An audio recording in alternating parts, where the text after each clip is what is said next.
يا كريم يا عظيم يا غفور يا شكور يا ودود.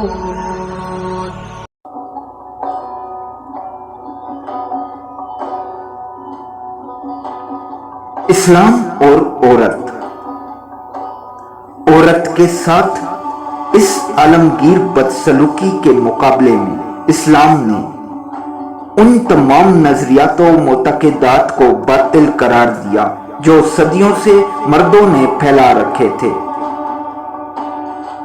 ہم کہہ سکتے ہیں کہ اسلام دنیا کے تمام مذاہب میں وہ پہلا دین ہے جس نے عورت کی آزاد حیثیت اور اس کے حقوق کا تعین کیا اور اسے مذہب، معاشرت، سیاست اور زندگی کے ہر شعبے میں مردوں کے شانہ بشانہ لا کھڑا کیا۔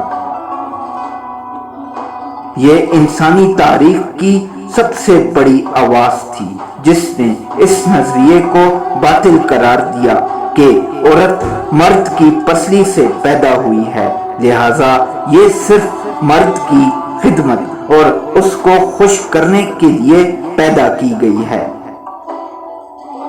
قرآن مجید نے پکار کر کہا کہ یہ تصور غلط ہے۔ ترجمہ: اے لوگوں، اپنے رب سے ڈرو جس نے تمہیں نفس واحد سے پیدا کیا اور اسی سے اس کا جوڑا پیدا کیا اور ان دونوں سے پھیلائے بہت سے مرد اور عورتیں۔ سورۃ النساء آیت نمبر 1۔ اس اعلان نے مرد کی برتری کے پرانے مذہبی غبارے سے ہوا نکال دی اور بتایا کہ تمام انسانوں، مردوں اور عورتوں کی پیدائش ایک جرثومہ حیات ون سیل آف لائف سے ہوئی جس میں نر مادے کا امتیاز نہیں تھا۔ پھر وہ سیل جوش نمو سے دو حصوں میں تقسیم ہو گیا۔ ایک حصہ نر کے امتیازات لیے ہوئے تھا جبکہ دوسرا مادے کے خصائل کا حامل۔ ان دونوں کے امتزاج سے پیدائش کا سلسلہ بذریعہ تولید و تناسل آگے چلا۔ اس کے ساتھ ہی اللہ تعالیٰ نے وہ اعلان فرما دیا کہ جس کی روح سے کوئی انسان کسی دوسرے کو حقیر یا ذلیل نہ سمجھے، کوئی صنف دوسری صنف پر صنفی اختلاف کی وجہ سے رعب نہ ڈالے، کوئی کسی کو صنف نازک اور خود کو صنف قوی نہ سمجھے۔ تکریم انسانیت کا اعلان ان الفاظ میں کر دیا گیا کہ ترجمہ: اور بے شک ہم نے اولاد آدم کو عزت بخشی۔ سورۃ البنی اسرائیل آیت نمبر 70۔ پھر فرمایا کہ اب انسانی عزت کا فیصلہ ان کے اعمال سے طے ہوگا، چنانچہ قرآن حکیم میں ہے۔ ترجمہ: بے شک اللہ کے نزدیک تم میں سے سب سے بڑا عزت والا وہ ہے جو سب سے زیادہ پرہیزگار ہے۔ سورۃ الحجرات آیت نمبر 13۔ متقی ہونے کے لیے کسی خاص صنف سے متعلق ہونا ضروری نہیں۔ مرد و عورت دونوں اپنے قول و فعل میں یکجائی کی وجہ سے متقی بن کر اللہ کے نزدیک قابل عزت ہو سکتے ہیں۔ اسی طرح فرمایا، ترجمہ: اور ہر ایک کے لیے درجے ہیں اس کے مطابق جو انہوں نے کیا۔ سورۃ الاحقاف آیت نمبر 19۔ پھر اس کے بعد فرمایا کہ ترجمہ: یعنی مردوں کی طرح عورتوں کے بھی پسندیدہ حقوق ہیں۔ سورۃ البقرہ آیت نمبر 228۔ یہ عورتوں کے حقوق النساء پر قدرت کا پہلا مژدہ تھا جو خواتین کو سنا دیا گیا، اور پھر ترجمہ: مردوں کے لیے حصہ ہے ان کے اعمال کا اور عورتوں کے لیے حصہ ہے ان کے اعمال کا۔ سورۃ النساء آیت نمبر 32 کہہ کر اس کی توثیق بھی کر دی گئی۔ یوں اسلام نے مرد اور عورت کے مساوی حقوق کو مستحکم کر دیا۔ قرآن حکیم کے مقدس اوراق خواتین کے لیے اعزازات، فضائل، درجات اور حقوق کے اعلانات سے بھرے ہوئے ہیں۔ ایک مزید اعلان کے ساتھ اللہ تعالیٰ نے عورتوں اور مردوں کے اعمال ضائع نہ کرنے کی بشارت دی ہے۔ ترجمہ: میں کسی محنت کرنے والے کی محنت ضائع نہیں کرتا، تم میں سے مرد ہو یا عورت۔ سورۃ ال-عمران آیت نمبر 195۔ مفہوم یہ ہے کہ خواہ مرد ہو یا عورت، اللہ کسی کا عمل ضائع نہیں کرتا۔ ہر کام کا بدلہ یکساں طور پر ہر ایک کو ملتا ہے۔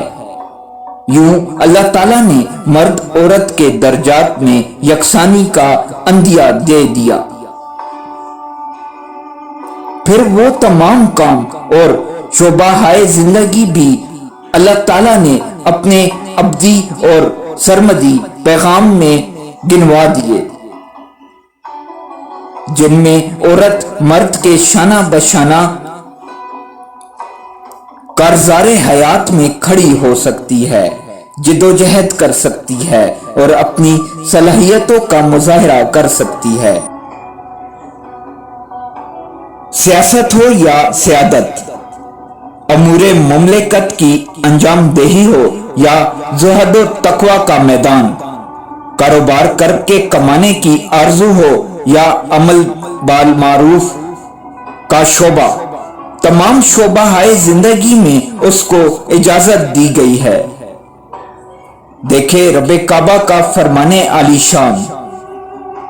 ترجمہ: بے شک مسلمان مرد اور مسلمان عورتیں اور مومن مرد اور مومن عورتیں اور فرمانبردار مرد اور فرمانبردار عورتیں اور راستگو مرد اور راستگو عورتیں اور صبر کرنے والے مرد اور صبر کرنے والی عورتیں اور عاجزی کرنے والے مرد اور عاجزی کرنے والی عورتیں اور صدقہ کرنے والے مرد اور صدقہ کرنے والی عورتیں اور روزہ رکھنے والے مرد اور روزہ رکھنے والی عورتیں اور حفاظت کرنے والے مرد اپنی شرمگاہوں کی اور حفاظت کرنے والی عورتیں اور اللہ کو بکثرت یاد کرنے والے مرد اور اللہ کو یاد کرنے والی عورتیں، اللہ نے سب کے لیے تیار کی ہے، بخشش اور اجر عظیم ہے۔ سورۃ الاحزاب آیت نمبر 35۔ سورۃ التحریم میں ہے کہ ترجمہ: اگر وہ آپ صلی اللہ علیہ وآلہ وسلم تمہیں ام المومنین کو طلاق دے دیں تو قریب ہے کہ ان کا رب ان کے لیے اور بیویاں بدل دے، تم سے بہتر عطا گزار، ایمان والیاں، فرماداری کرنے والیاں، توبہ کرنے والیاں، عبادت گزار، روزے دار، شوہر دیدہ اور کنواریاں۔ سورۃ التحریم آیت نمبر 5۔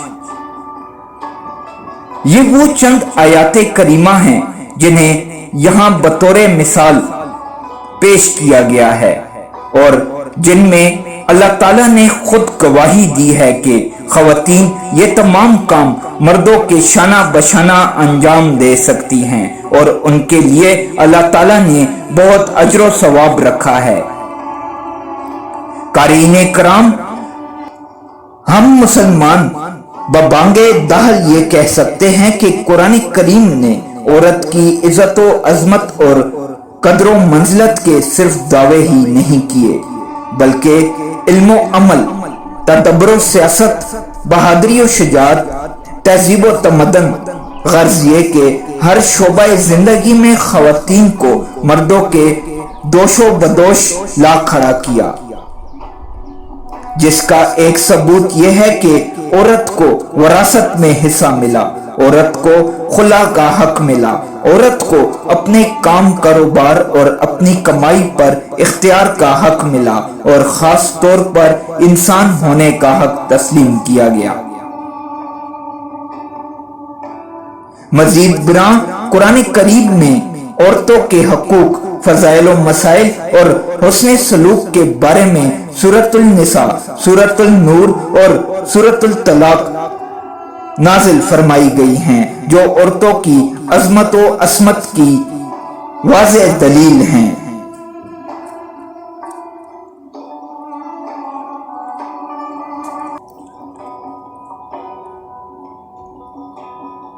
اسلام کی فیوز و برکات اور خواتین۔ اسلام کی فطری صداقت اور سچائی نے جہاں ایک طرف وحشی و جھگڑالو مردوں کو تھوڑے ہی عرصے میں زہد و تقوی کا مجسمہ اور احسانات و خیرات کا مجموعہ بنا دیا، وہاں عورتوں کو بھی عصمت و عفت کی جیتی جاگتی تصویر بنا دیا۔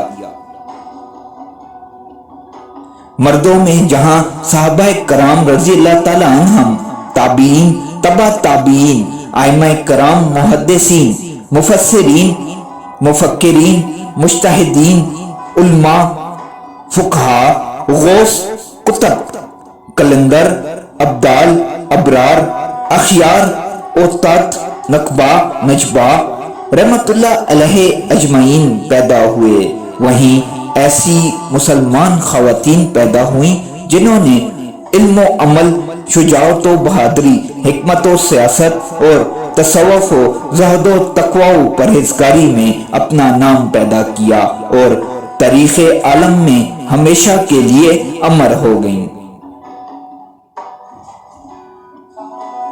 اسلام نے ان کے فکری جوہروں کو اجاگر کیا جو صدیوں کے مظالم کی وجہ سے دب گئے تھے، ان کو روبہ کار لا کر ان کی صلاحیتوں کو مہمیز کیا،